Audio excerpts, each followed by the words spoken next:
পুজোর কাজ সবই মিটল, আবার একটা কাজ।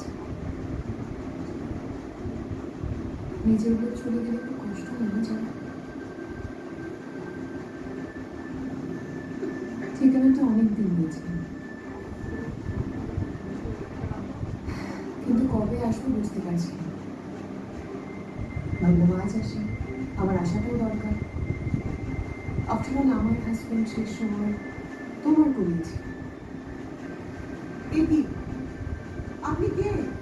আজকে একটা কাজের দিনে এসব কি কথা? একা একা থাকি, তার মধ্যে বাবা চলে গেল আর আপনি জানেন না?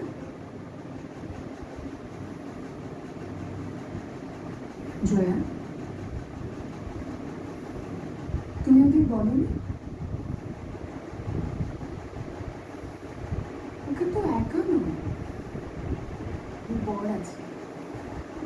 অবশ্য এখন ডিভোর্স কেস চলছে।